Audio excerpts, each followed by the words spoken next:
Hare Krishna. Om Jnana-timirandasya Jnananjana Salakaya.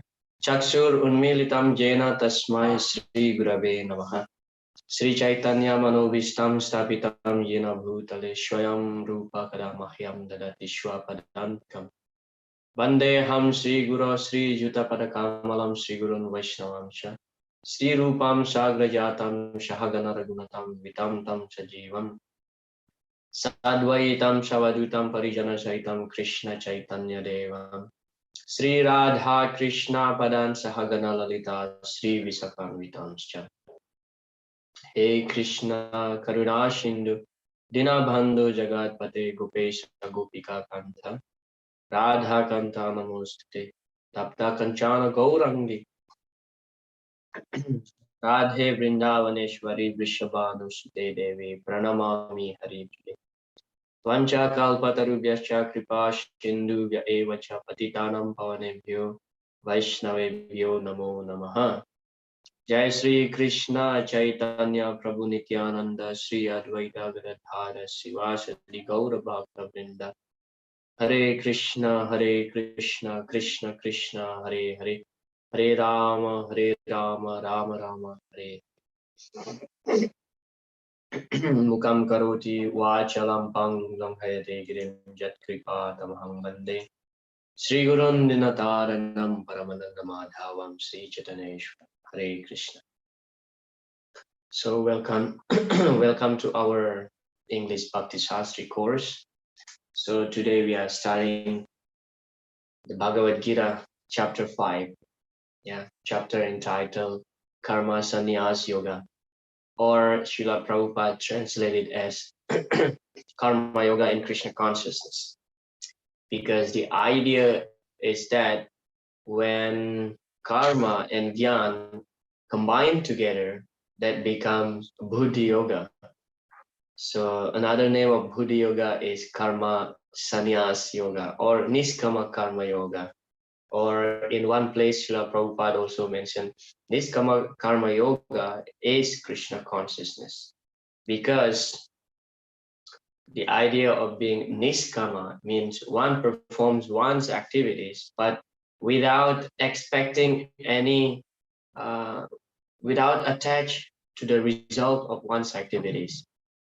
So when we offer the result to Krishna, the result of our activities to Krishna, so that becomes karma sannyas, because sannyas means one who is detached, yeah, renounced. So when we renounce the result of the fruit of our activities, that becomes karma sannyas. Yeah. So the idea of our understanding, the understanding of sannyas is that when one connects one fruit of activities to Krishna consciousness. So that's this chapter all about. So we are progressing now, going up in the yoga ladder, yeah, from karma kanda and then karma yoga and then gyan in chapter 4. Ultimately, Krishna explains that karma yoga, by performing sacrifice, so performing one's work and dedicate that work for the satisfaction of the Lord. Yeah. So the culmination of sacrifice should be in knowledge, gyan, yeah, transcendental knowledge. And then by combining the karma yoga and jnana yoga, so we are progressing toward the Buddhi yoga, because now one is using one's intelligence. Buddhi yoga means we know the base of knowledge and then we act according to that knowledge. So that is called Buddhi yoga or Niskamaka.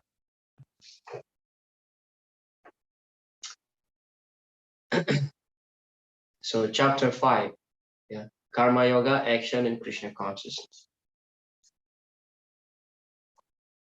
In chapter 4, the Lord told Arjuna that all kinds of sacrificial work culminate in knowledge. Yeah. But at the end of chapter 4, the Lord advised Arjuna to wake up and fight, being situated in perfect knowledge.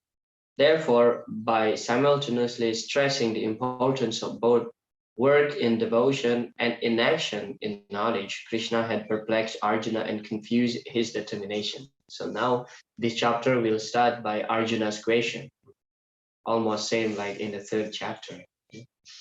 So from text number 1 to 6, we'll be discussing about karma yoga is equal to, but easier than renouncing work. Therefore, chapter 5 opens with a question by Arjuna that is similar to the one Arjuna asked at the beginning of chapter 3, which is better, work in devotion or renunciation of work? And then Krishna replies that although the result of renunciation and devotional service are ultimately the same, devotional service is superior because it frees one from reactions so that one can quickly and easily achieve him. So we start with Srila Prabhupada's statement here. Renouncement does not mean avoidance. Renouncement is only the negative side. When our spiritual master was physically present, we asked him whether renounced order of sannyas is nice or householder life is nice. So Guru Maharaj replied that we are going to enter into the household of Krishna. What we have got to do with renouncement? Actually, that is the position when I speak that don't do this, means don't do this nonsense. Don't do this does not mean you give up nice activities. Nobody says don't do this, means don't do rascaldom. Similarly, renouncements means to renounce the material activities. So this is from Srila Prabhupada's lecture in Los Angeles, 1969. So the idea here is that Arjuna is confused by Krishna's word at the end of chapter 4. After giving the transcendental knowledge, Krishna advised Arjuna to fight. Now you wake up and fight. So Arjuna is being confused between the two. Yeah, karma yoga, work in devotion, or renouncing one's work. So when we say renunciation, doesn't mean that we stop working, right? So actually, that's the same thing. That's the same thing. That's equal. Yeah. Renouncing one's work means renouncing one's result of one's activities. Renouncing the result of one's activities. That doesn't mean that we don't put any effort in our activities, in our work. Still, we put effort, but the result is up to Krishna. Yeah, karma niva dikaraste mafalisu kadashana. Krishna explains that in chapter 2. Yeah, and then work in devotion is fully dedicating one's work to Krishna. Therefore, this chapter starts with Arjuna's question, being perplexed. Actually, the same, renunciation and devotional service. Therefore, renunciation and devotional service, they are equal, but still, devotional service is much better. Yeah, equal in the sense of they are the same. The goal is the same. The goal of renunciation is to free one from the karmic reaction. But when one performs devotional service, not only one is free from the karmic reaction, but also one can develop love for Krishna. Therefore, renunciation and Krishna consciousness, they are equal, but devotional service is much better because it gives, devotional service gives more benefit. Yeah, simply being a renounced person doesn't really help one to develop love for Krishna. Like the Mayavadis, they are renounced, but they don't develop love for Krishna, although they are detached from the material world. But devotional service, karma sannyas, performing activities and the result offered to Krishna, that make one detached from the material world, and at the same time we are progressing toward the real goal of life, being the spirit soul, yeah, which is developing love for Krishna. Therefore, here in this lecture, Srila Prabhupada was quoting Srila Bhaktisiddhanta Saraswati Thakur, and the devotees was asking which one is better, to become sannyas or to become householder. Bhaktisiddhanta Saraswati Thakur said, we are going to enter the householder of Krishna. So we are going to become become a family of Krishna. Well, we are a family of Krishna, Vasudeva Kutumbakam, right? But the idea is that we are doing everything for Krishna, to please Krishna. That's the real detachment. Okay, text number 1. Here it is, Arjuna's question. Oh Krishna, first of all, you asked me to renounce work. And then again, you recommend work with devotion. Now, will you kindly tell me definitely which of the two is more beneficial? Yeah, like in the 3rd chapter, Arjuna start from Tadekavada Nishchitya. Yeah, please tell me one thing. Yeah.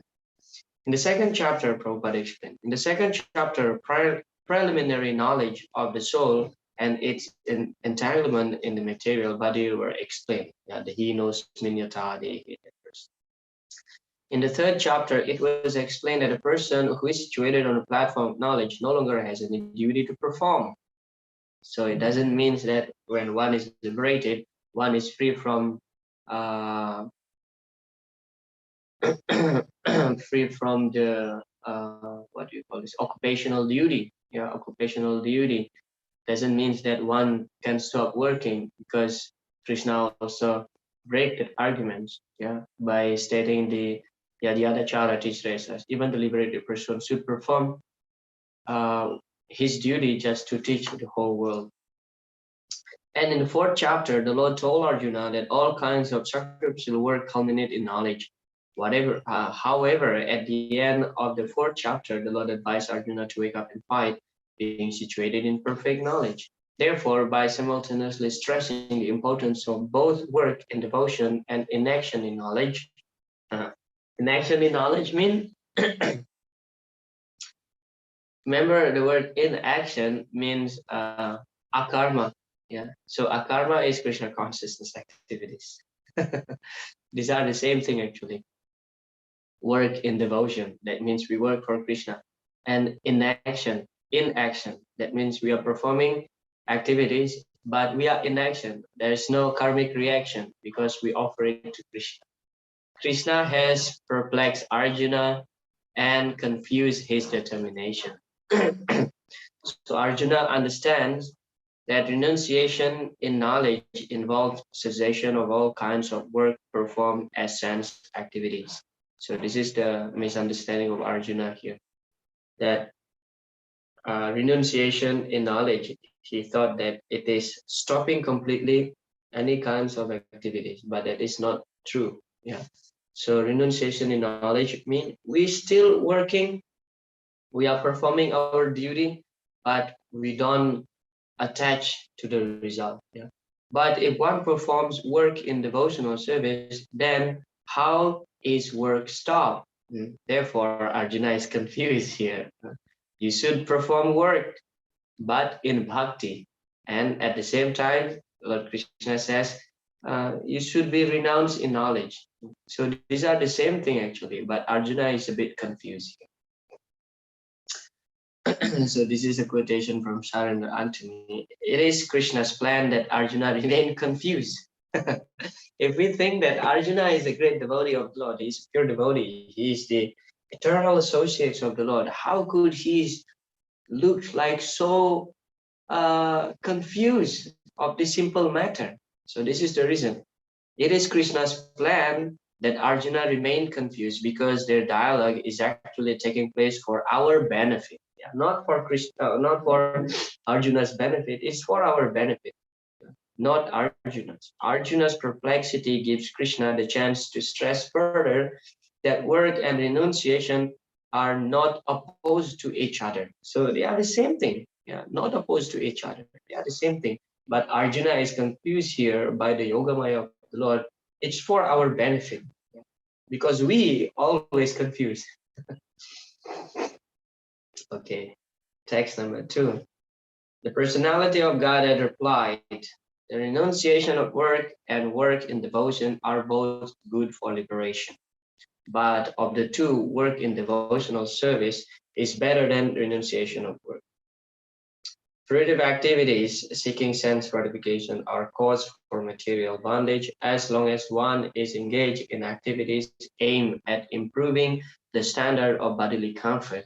one is sure to transmigrate to different types of bodies, thereby continuing material bondage perpetually. Yeah. Janma, Mrityu, Jara, Vyadi, Dukkha, Dosa, Anudarsa. So this repetition of birth, death, old age, and disease, it is dukkha, dosa, anudarshana. It is uh, dukkha, dosa, full of miseries, full of uh, defect. Yeah, no one can be happy really in the material world. No one can be really happy in the material world as long as one having material body, because this material body means we are trying to fulfill uh, our desire. So why there are 8,400,000 species of life, types of life, because there are 8,400,000 desire. So when one behaves like a dog, for example, so in the next life he will become a dog. Although nobody wants to become a dog, right? But Krishna is seeing that propensity when one behaves like a dog. That means he desires to become a dog. Yeah, karmana daiva netrena jantur deho papataye striya pravista udara pumsorita kanashraya. So depending on one's activities, karma and daiva netrena, Krishna's supervision, yeah, jantur deho papataye striya pravistam udara. So one soul will enter into the semen of a father and discharge to the womb of a mother. So whether it is dog mother or cat's mother or human mother, depending on our karma. And Krishna, Daiva Netrina, Krishna supervision, never missed anything. Never miss anything. Yeah. Some people like to surf on the ocean. Yeah. With a big wave surfing like this. So in the next slide, Krishna will give the body of a shark. Enjoy that ocean.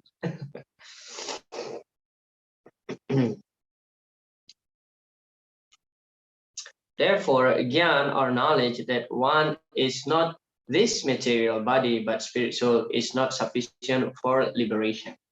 Okay, so this is half realized knowledge, half realized Atma Tattva Jnana.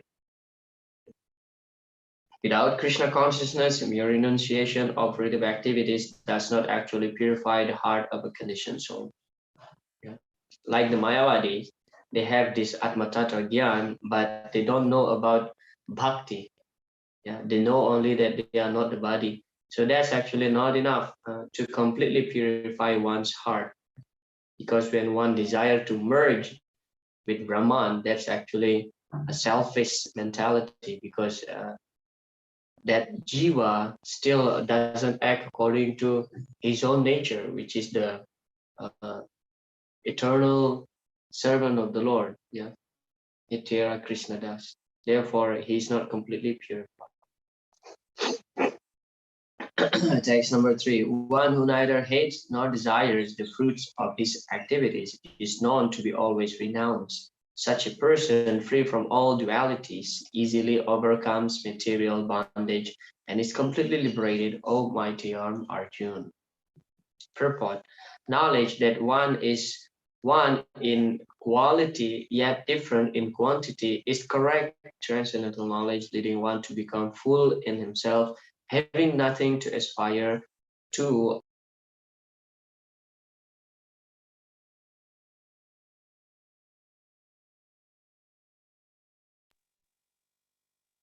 This is Achintya Veda Veda Tattva.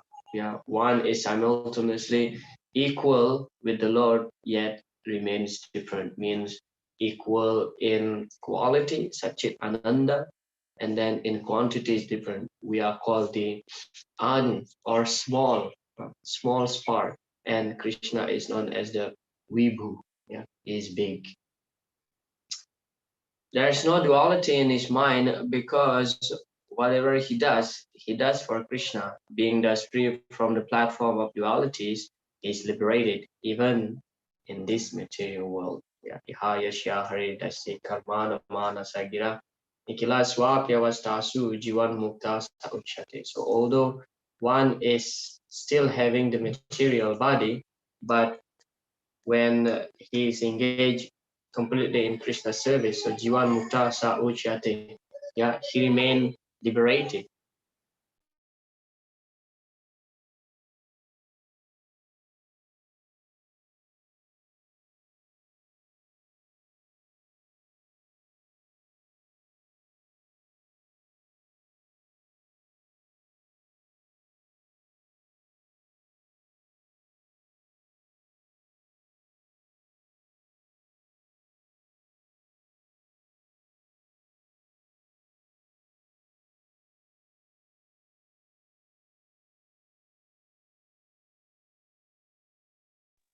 Okay, we continue.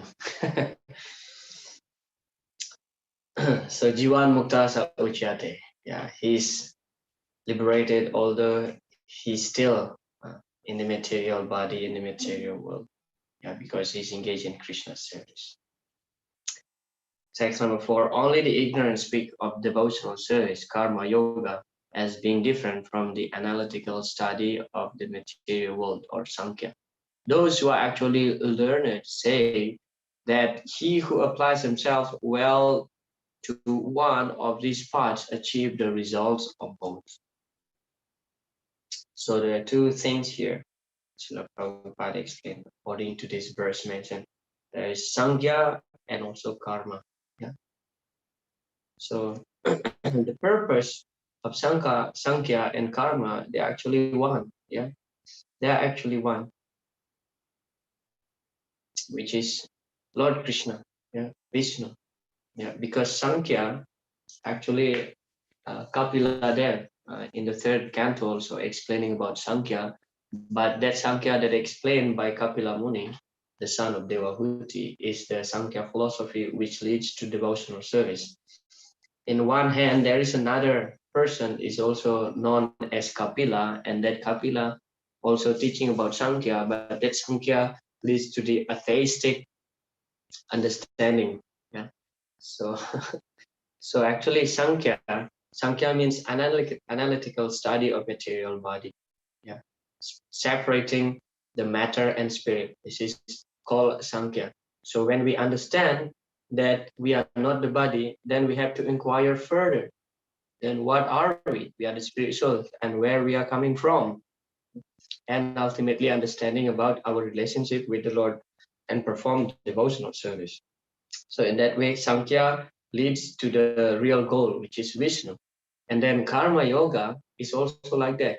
We perform activities in devotion, and that's to satisfy Lord Vishnu.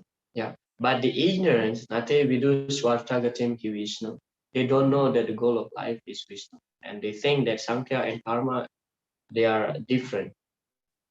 The goal is different, but actually they are the same. So those who do not know the ultimate end say that the purpose of Sankhya and Karma are not the same, but one who is learned knows the unifying aim in these different processes. Yeah.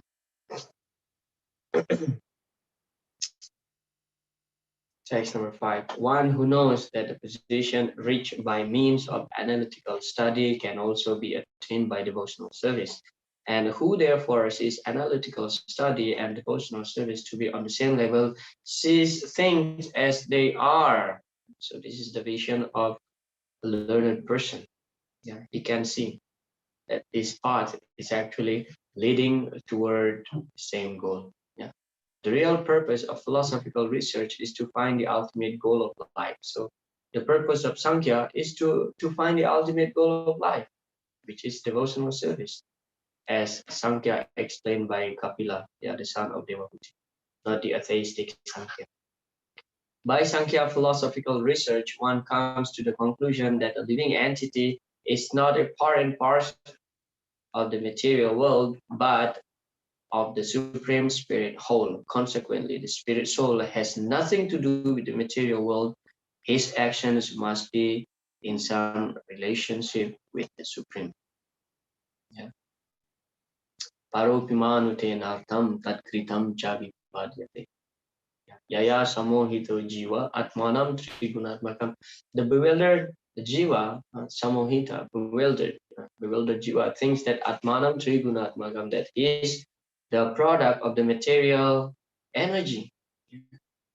But paropi manutenatam, actually he is beyond. Para means above. Paropi manutenatam is beyond the conception of this material body. Therefore, when one is perfect in Sankhya philosophy, so the perfection of Sankhya philosophy culminates on the knowledge that uh, he is the eternal servant of the Lord. He is the spirit soul, he is the eternal servant of the Lord. Text number 6. Merely renouncing all activities, yet not engaging in devotional service of the Lord, cannot make one happy. See, the Mayavadis, they are renouncing the whole world, but they don't perform devotional service. And ultimately, they have to come back again here. Yeah. But a thoughtful person engaged in devotional service can achieve the supreme without delay.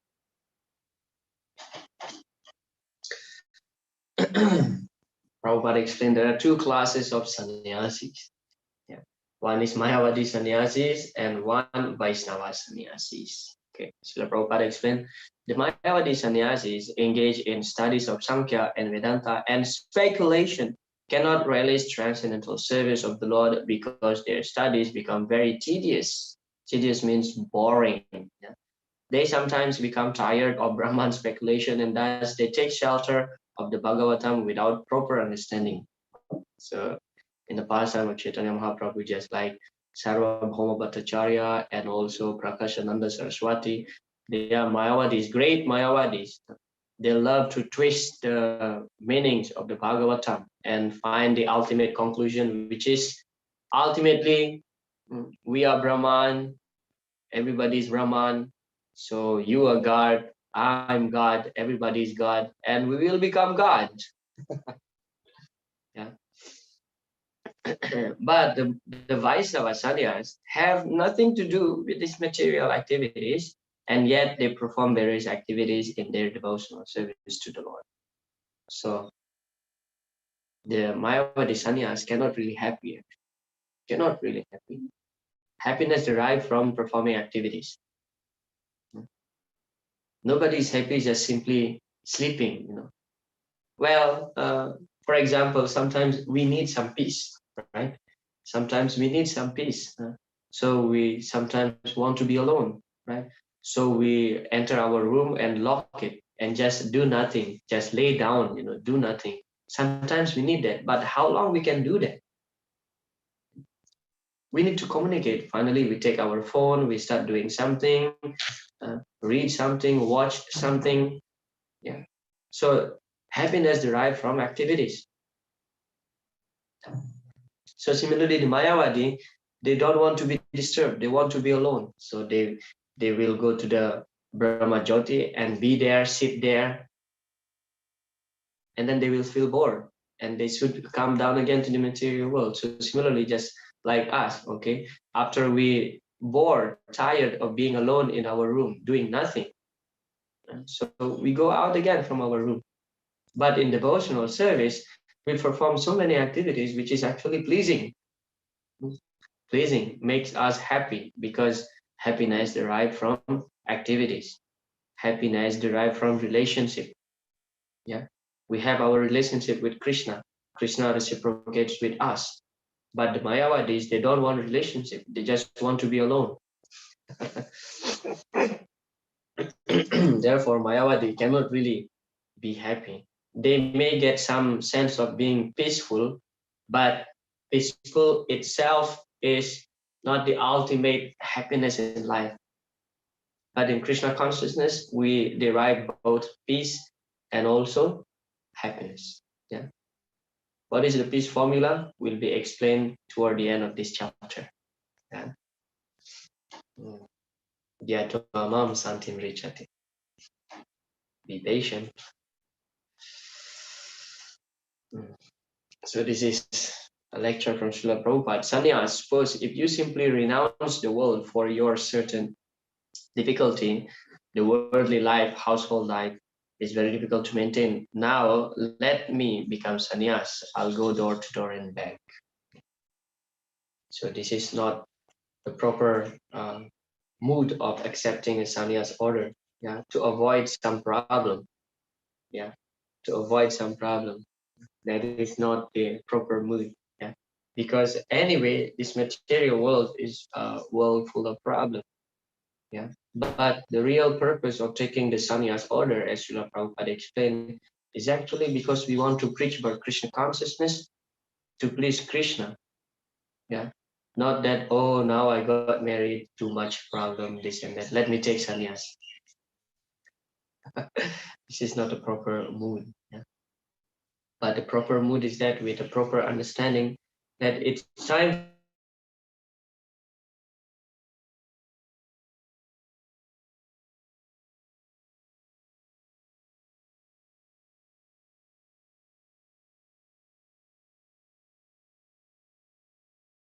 us to take the sannyas order because the electricity is gone.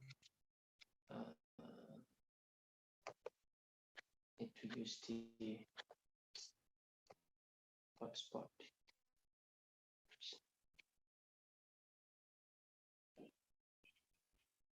Okay.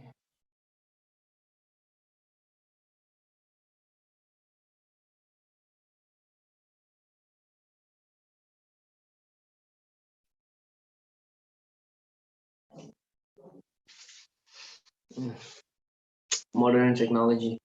Yeah. Somehow or other, when the electricity is gone, facing difficulties.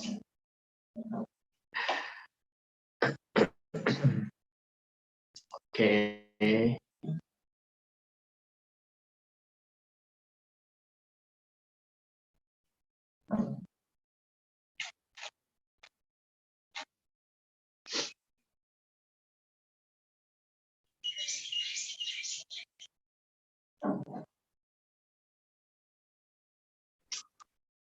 Jai.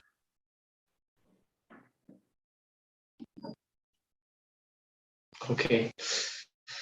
So that from text number 1 to 6, yeah. So Arjuna was perplexed, and then Krishna cleared the doubt of Arjuna by giving the understanding that actually work in devotion and renunciation leads to the same goal. Yeah, it's easy for us to understand now, right?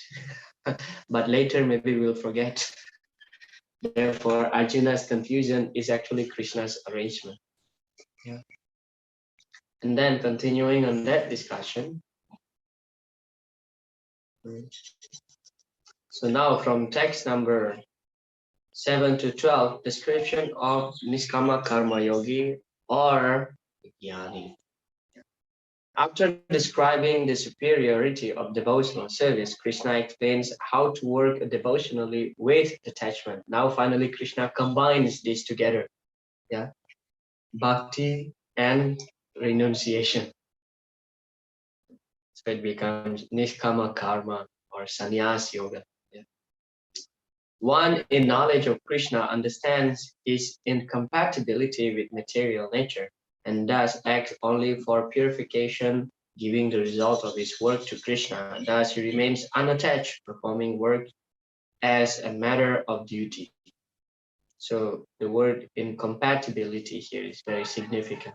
Yeah, just like in marriage, before finalizing the marriage, so one will check the astrological chart to see the compatibility.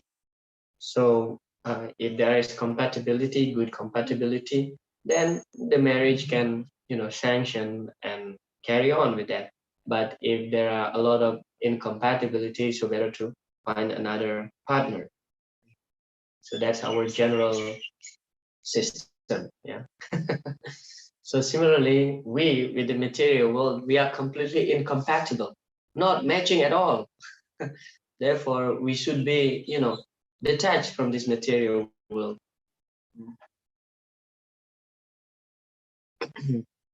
So detachment means acting only for purification, giving the result of his work to Krishna, and act as a matter of duty. That's it. Text number 7, one who works in devotion, who is a pure soul and who controls his mind and senses, is dear to everyone, and everyone is dear to him. Though always working, such man is never entangled. So this is the qualification of pure devotee is already mentioned here. The qualification of pure devotee, the qualities, the symptoms of a pure devotee. Yeah, here it is. Who is a pure soul? Well, we are all pure soul, but when Krishna mentioned here who is a pure soul, that means that soul which is no longer entangled in this world. Yeah. So he controls his mind and senses. And then he's dear to everyone and everyone is dear to him. That means he doesn't have any enemy. Advishta sarvabhutana maitra karuna evacha. These actually will be elaborately explained in 12th chapter of the Bhagavad Gita. Yeah. So Srila Prabhupada, I'm just paraphrasing Srila Prabhupada's purport here. The symptoms of a pure devotee, dear to every living being, because he can see that Vidya Vinaya Sampane Brahmaliya Astini Sunichaiva Swapakecha Pandita Samadars. Because he can see that everybody is part and parcel of the Lord. Yeah? So therefore he doesn't have any enemy, dear to every living entity. Advishta Sarva Bhutana, no envious. Not envious. He is pure in his consciousness. And then his mind is completely controlled. So controlled mind means his mind is always fixed on Krishna. Savai mana Krishna padara vindayo. Like Ambarish Maharaj, it is described like that in the Srimad Bhagavatam. Always thinking about Krishna. And then his senses are also controlled. And no chance for his being deviated from Krishna. He hears only Krishna Katha. Very important aspect, hearing only Krishna Katha. Machita madgata prana bodhayanta parasparam. Kathayantas cha mam nityam. So kathayantas cha mam nityam means, nityam means always, constantly. Kathayantas cha mam nityam, always hearing about Krishna. And Srila Vishwanath Chakravarti Thakur explained that actually for devotees, just like a fish cannot live without water, so similarly, devotees cannot live without Krishna Katha. Yeah. And then he does not wish to go anywhere if Krishna is not involved. So a pure devotee always go wherever he goes. His purpose is always connected with Krishna consciousness. Even if he goes to, for example, to Bali, a nice island in Indonesia, or going to Hawaii, not only to, enjoying, relaxing with the nature, but he always go there and perform Sankirtan. Yeah, always busy with devotional service. Yeah. Somehow or other, he find the ways how to connect himself to preach Krishna consciousness. Yeah. Bhavad Vida Bhagavatam Tirtha Bhuta Swayam Vibhu Tirti Kurvanti Tirtani Swantastena Gada Brita. The body of a pure devotee is not different from the place of pilgrimage, because wherever he goes, he will turn that place into the place of pilgrimage, into a holy place. Tirti kurvanti tirthani svantasena gada. So wherever he goes, he will find a way, find the opportunity to preach Krishna consciousness. Yeah.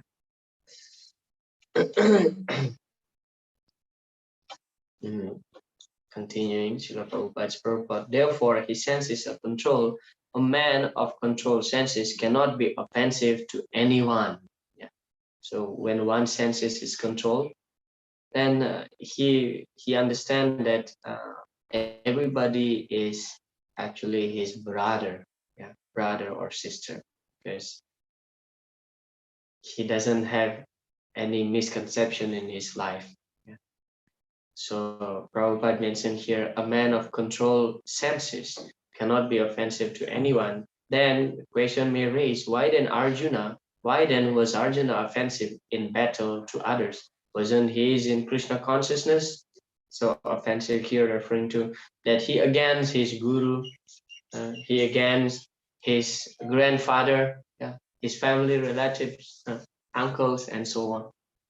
Then Srila Prabhupada comment, Arjuna was only superficially offensive Because as he has already been explained in the second chapter, because all the assembled persons on the battlefield would continue to live individually as the soul cannot be slain.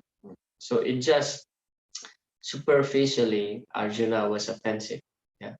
So, but the understanding is that because the eternal spirit soul, yeah, eternal, eternal, therefore we call it eternal, because the soul is eternal. Yeah. Nainam chindanti sastrani, nainam dadad pavakha, na chainam kledayanti apo na soshayati marika. So the soul cannot be slain by any weapon. Nainam chindanti sastrani. That means the soul cannot be killed. So Arjuna was superficially offensive, but in reality he was not. So it doesn't mean when we read this statement also, we can start committing violence, killing people, killing the animals. Yeah. Because we know that, oh, well, we are spirit souls, we are eternal, so now I can kill you. Not like that. Yeah, that is not encouraged. So because he's in the battle, therefore he can kill. Yeah, Prabhupada explained in one of his lecture for the second chapter of the Bhagavad Gita, that if a warrior kill in the battlefield, so the more people he kill, he will be promoted. Maybe he will get some prize of gold medal. But the same soldier, not in the battlefield, just on the random street and murder one person, so he may be punished. Yeah.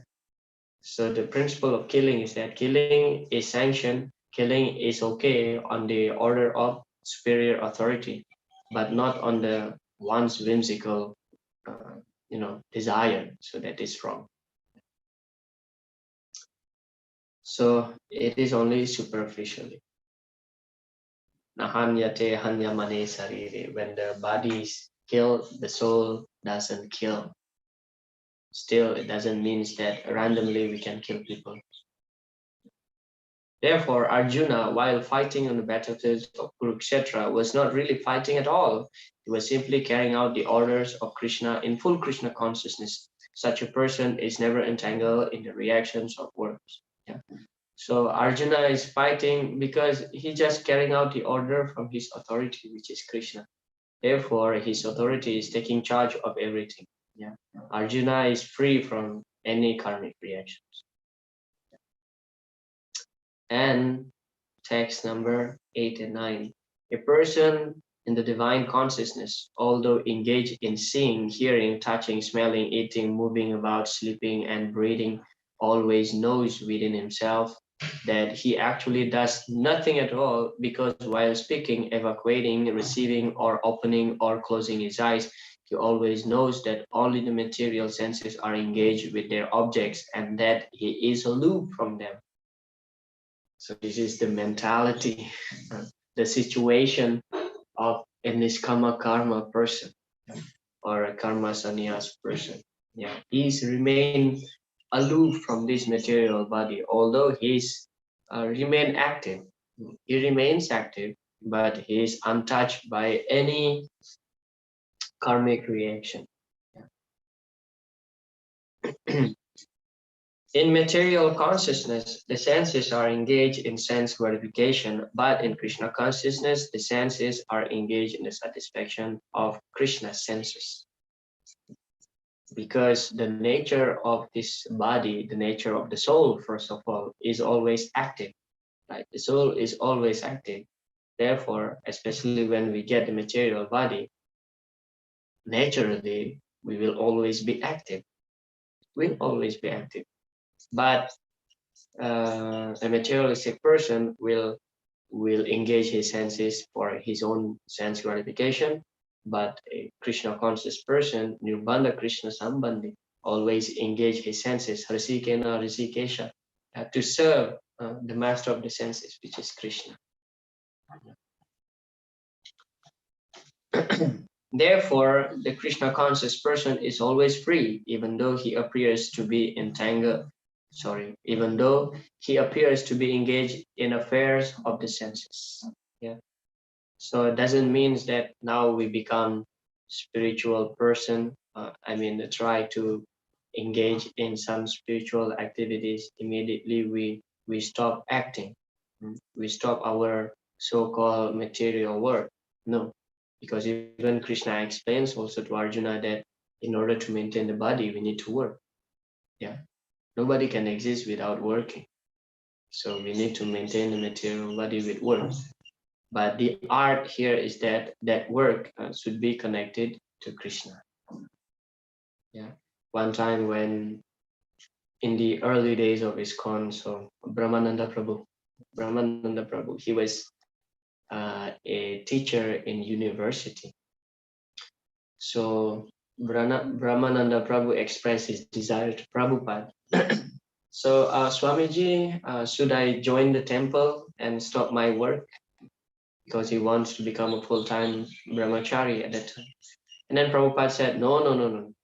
Now we need a lot of money for this movement to grow. Yeah, so you remain working and give all your salary to me.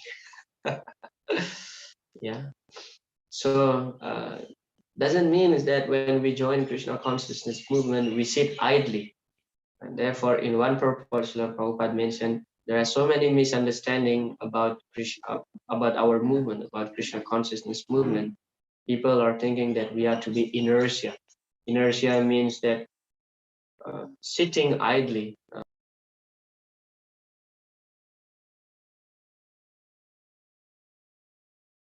Without sitting idle, without doing anything. But our movement is full of activities. Yeah. So in one interview, Srila Prabhupada was criticized that, oh, Swamiji, you make these people lazy. They don't work. They don't work. You know? They just chant Hare Krishna, dance like a madman. And Prabhupada said, who said they're lazy? You know. And Prabhupada started explaining our programs, daily programs, start from 4 o'clock. These young boys and young girls, they get up and they take bath with the cold water, and then 4:30 attending Mangalarati and so on, and Bhagavatam class.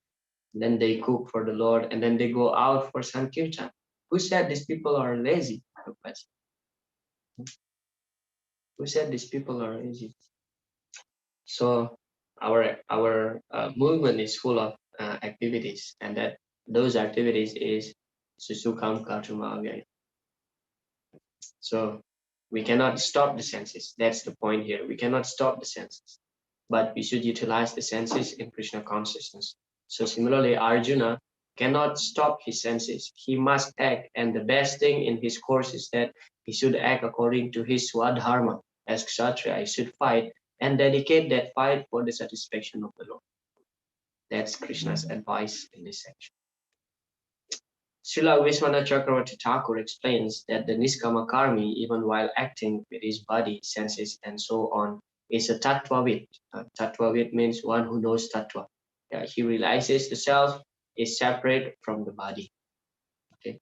Krishna now describes how transcendental knowledge that we are not our bodies should be expressed through work. This knowledge allows us to remain aloof from the body as we work. We see our bodies acting, but we have no interest in the fruit of our actions. So when we say that I'm not the body, it doesn't mean that we stop working. That's the point. Yeah. I'm not the body means don't really entangle in the bodily concept of life. That means dedicate one's activities for the satisfaction of the Lord.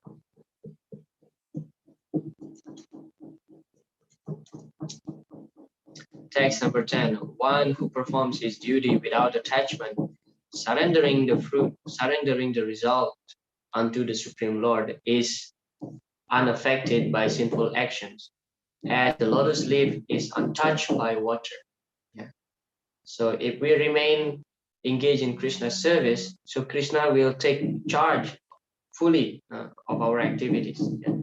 So no reaction. Therefore, Krishna consciousness is known as the akarma. Inaction. One who knows perfectly well that everything belongs to Krishna, that he is the proprietor of everything, and that therefore everything is to be engaged in the service of the Lord naturally, has nothing to do with the result of his activities, whether virtuous or sinful. So the Isawasya principle is applied here.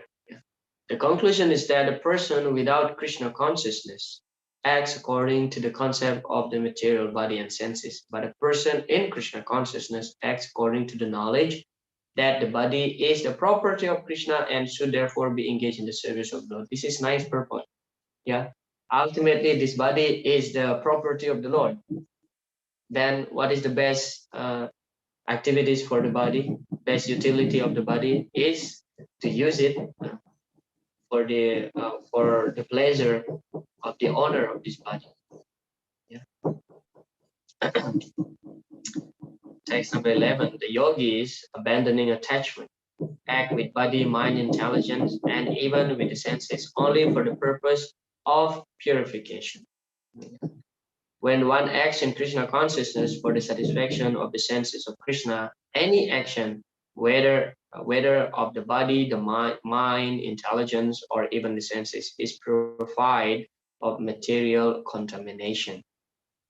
When he applies everything produced of the body, mind, intelligence, words, life, wealth, etc., whatever he may have within his possession to Krishna service is at once dovetailed with Krishna, is one with Krishna, and is devoid of false ego that leads one to believe that he is the body, etc.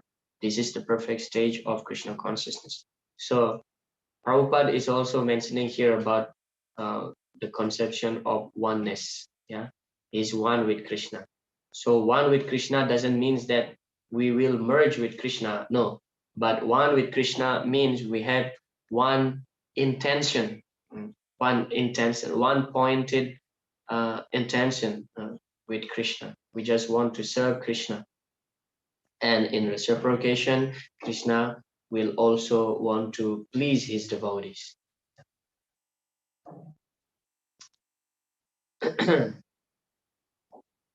Text number 12.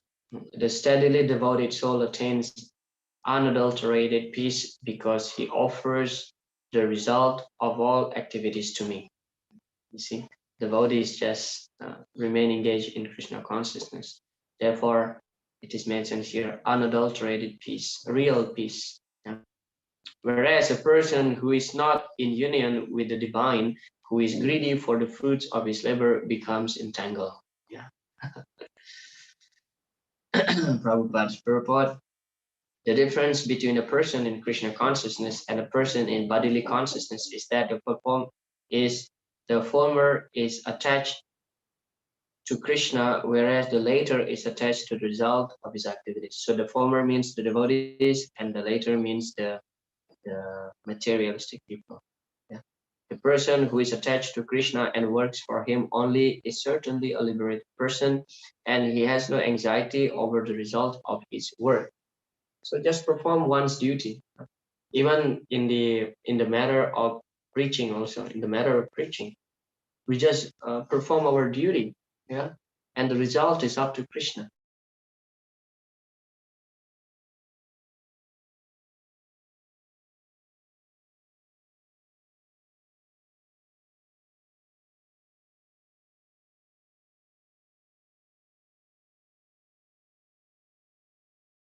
And then also we have to remain encouraged in the preaching work. Yeah, if we see actually how Srila Prabhupada was preaching in the West in the beginning, when there was nobody, so Srila Prabhupada was speaking to the tape recording, to the tape recorder and being recorded. Yeah, and he just speak alone, no audience. But Bhaktisiddhanta Saraswati Thakur said, if nobody's there, at least there are 4 walls.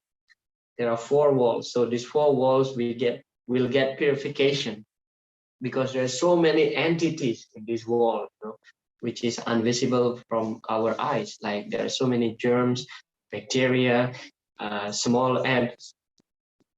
So the transcendental sound vibration will always purify the area.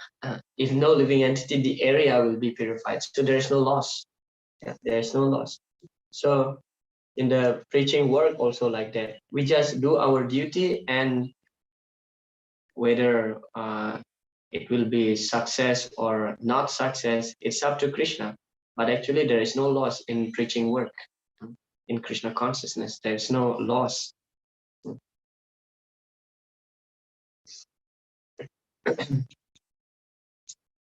So this is a summary of the previous 5 verses. Yeah. That ultimately, how to attain real peace is by dedicating one's lives and activities in the service of the Lord. Yeah. The moment we become too attached with with the result of our activities, so we become more entangled. Yeah. So this is the concluding slide of this session. Those who are in Krishna consciousness, he does not expect any result of his work. Oh, I'm doing this work, so I will enjoy this result. That never comes. That never comes in the mind of a person who is Krishna conscious. He doesn't mind. He doesn't think of any result.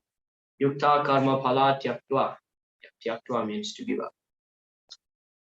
And that is the source of peace. Santim apnoti naistikim. Naistikim. You're always confident that I'm engaged in Krishna's duty, so I'm protected. So what is the result? I do not mind. So I do not mind. Yeah. So one thing we have to understand here, when we say that we are not expecting the result, it doesn't mean that we can do our work without effort. In fact, in Krishna consciousness, we have to do everything with full effort, And after giving full effort, so the result is up to Krishna. Yeah, result is up to Krishna. All right, just to summarize this session of our discussion, that in the beginning Arjuna was perplexed, and that perplexity is actually Krishna's plan for our benefit. That's first of all. And then Krishna is explaining that renunciation and devotion lead to the same goal. Yeah. And then in the second part of our discussion, Krishna is explaining about niskama karma. Yeah, how one acting but remain untouched by the karmic reaction, and that is by performing one's work in devotion. Yeah. Okay, thank you so much. Srila Prabhupada Ki Jai.